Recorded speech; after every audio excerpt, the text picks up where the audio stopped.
Pessoal, o ano é 2024, mas o clima é 2026. Pois é, as peças já estão se encaixando, o tabuleiro está a postos e o jogo de xadrez começou. E dessa vez, embora o foco esse ano seja eleições municipais, e diga-se de lavagem, a esquerda vai tomar uma lavada, né? A gente pode perceber que o jogo para 2026 já está muito bem desenhado. O Bolsonaro, ao lado de Caiado e Tarcísio, já bateu a real. Se eu não estiver aqui, nós já temos quem vai nos substituir. Ao lado de Caiado e Tarcísio, Bolsonaro disse que eleitores podem ficar tranquilos se ele estiver inelegível. O ex-presidente da República, Jair Bolsonaro, disse nesta segunda-feira que, se não conseguir reverter sua inelegibilidade daqui até as próximas eleições, os eleitores conservadores poderiam ficar tranquilos. Ele estava ao lado dos governadores Tarcísio de Freitas, republicano, e Ronaldo Caiado, do União Brasil. Se eu não voltar um dia, fiquem tranquilos. Plantamos sementes ao longo desses 4 anos, salientou o Bolsonaro. E as sementes estavam ali do lado dele, Caiado e Tarcísio. E isso aí já fica mais do que bem desenhado no jogo. Ou seja, daqui para frente já acabou aquela conversinha, aquele mimimi de que temos que estar bem relacionados com o Lula. Não, daqui para frente é jogo político mesmo. E aí, meu amigo, conversa só para o que for necessário e nada mais. 1º de maio, Tarcísio e Nunes se recusam convite para ato com Lula em São Paulo. Faz bem, muito bem, assim como o Zema também não compareceu num evento. Agora é a hora de separar a direita da esquerda por completo. Esse papinho de vamos dialogar pela democracia já não vai funcionar muito daqui para frente. Tarcísio já viu que não precisa do governo federal para chegar até o final da sua gestão. O governo de Tarcísio, governador Tarcísio de Freitas e o prefeito Ricardo Nunes recusaram o convite das centrais sindicais para participar do ato em alusão ao Dia do Trabalhador que terá a presença de Lula. Fizeram muito bem. A manifestação está marcada para acontecer na manhã de quarta-feira, 1º de maio, no estacionamento da Neoquímica Arena, estádio do Corinthians, na Zona Leste de São Paulo. Em vez do ato das centrais sindicais, Nunes participará da comemoração do 1º de maio promovida pela subprefeitura de Hermelino Matarazzo, também na zona leste da capital.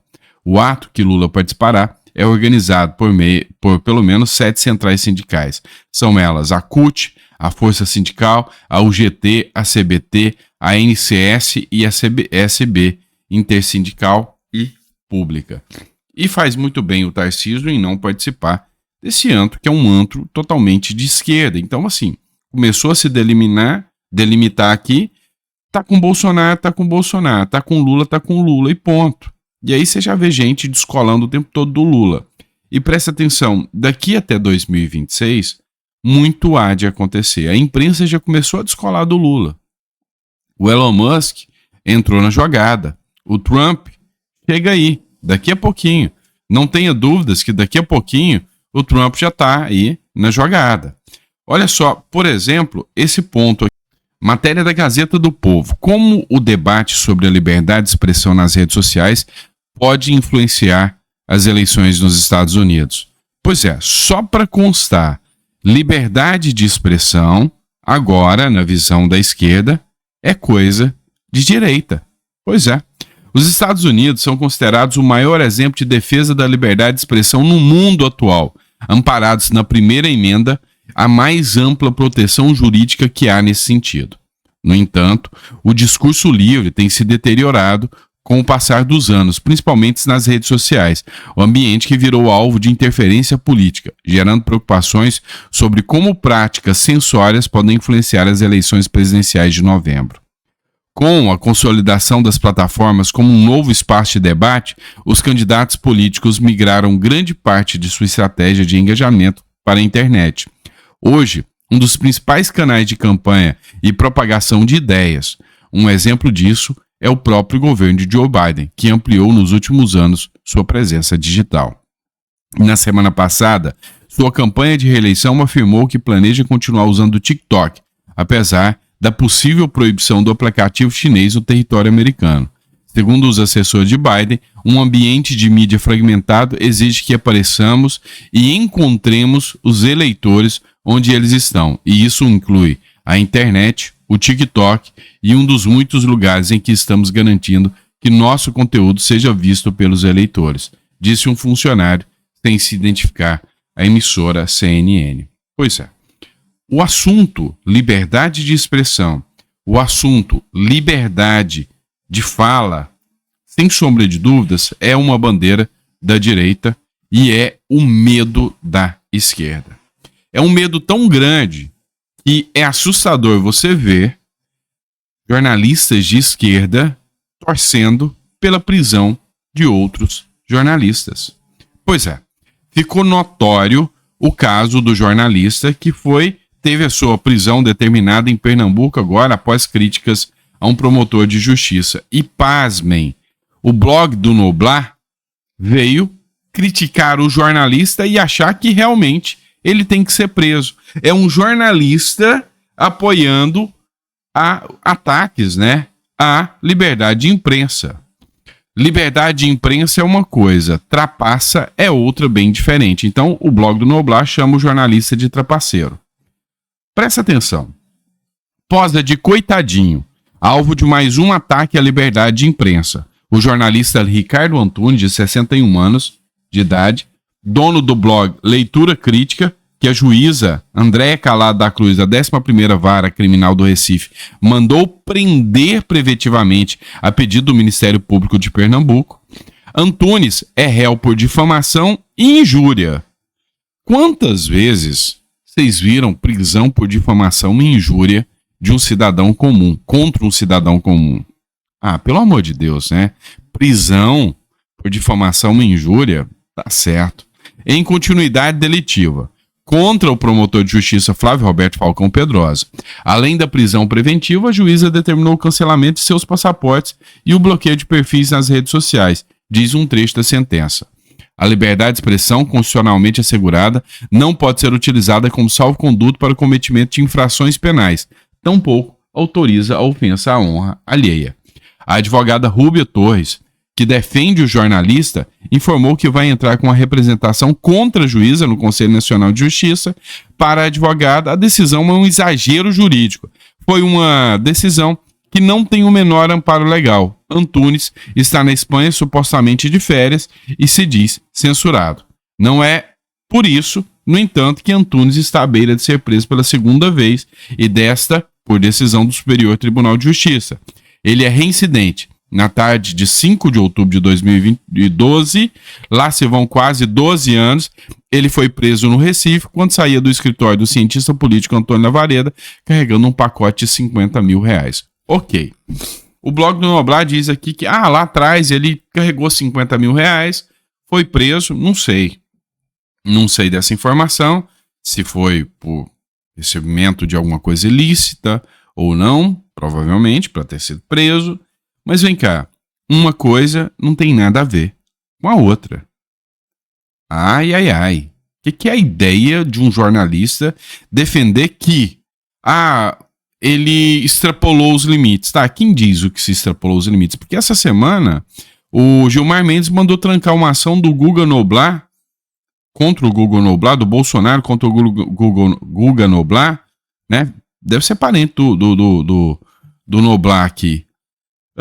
Porque na visão do judiciário o Bolsonaro queria censurar ele. Então depende muito do ponto de vista. Agora só me diz uma coisa, imagina se todo mundo que injuriar alguém for parar atrás das grades, vai faltar cadeia nesse Brasil.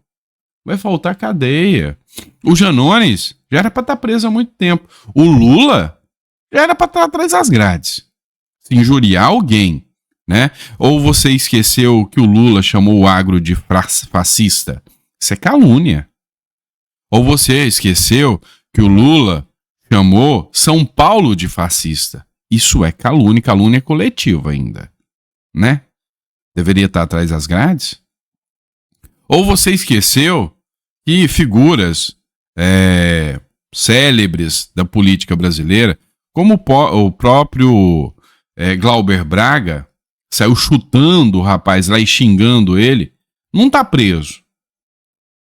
Ah, mas ele cometeu ali injúria e calúnia e agressão física? Sim, não tá preso. Peraí, ou você esqueceu que esses dias para trás a deputada Júlia Zanata foi xingada de fascista dentro do plenário e as outras deputadas não estão presas? Peraí, né? Então são 2 pesos e 2 medidas e, inclusive, desses jornalistas aí, né, que são a favor de mandar prender outros jornalistas por suas opiniões, né? Então, tudo bem, calúnia, injúria, difamação, tem que ter processo legal, tem que ter o mesmo ritmo para todos os cidadãos brasileiros. Ou então prende todo mundo, ou não prende ninguém, porque senão isso aí tem um nome na Constituição, chama Tribunal de Exceção, tá? E aí vai para a mão do desembargador, o desembargador fala que não pode nem julgar o caso por foro íntimo. Ou seja, não, isso aqui tem a ver com a minha magistratura, eu não vou mexer com isso. Ah, me poupe, né? Vamos lá. Hoje retoma o julgamento do Jorge Seife. Hoje, o Tribunal Superior Eleitoral pode dar a cassação do bolsonarista, né? E grande aliado do Bolsonaro, que é o Jorge Seife. TSE retoma nessa terça-feira julgamento que pode levar à cassação de Jorge Seife. Nessa terça-feira, o Tribunal Superior Eleitoral retomará o julgamento que pode levar à cassação do senador Jorge Seife, do PL de Santa Catarina. O parlamentar é alvo de ação que o acusa de abuso de poder econômico nas eleições de 2022. O julgamento está na pauta do TSE dessa terça-feira. A matéria deveria ter sido apreciada na sessão no último dia 16 de abril, mas foi adiada em razão da ausência do relator do caso, o ministro Floriano Azevedo. Resumindo isso aqui. Segundo eles, o Jorge Seife recebeu ajudas com o uso de jatos pelo velho da van, né? Da van. E por causa disso, houve um abuso de poder econômico. O Jorge Seife já ganhou essa ação no Tribunal Regional Eleitoral, com uma defesa impecável da advogada. E agora vem para a mão do TSE, que pode definir se ele vai ser cassado ou não. Aqui, eu sou 100% alinhado com a visão do Demétrio.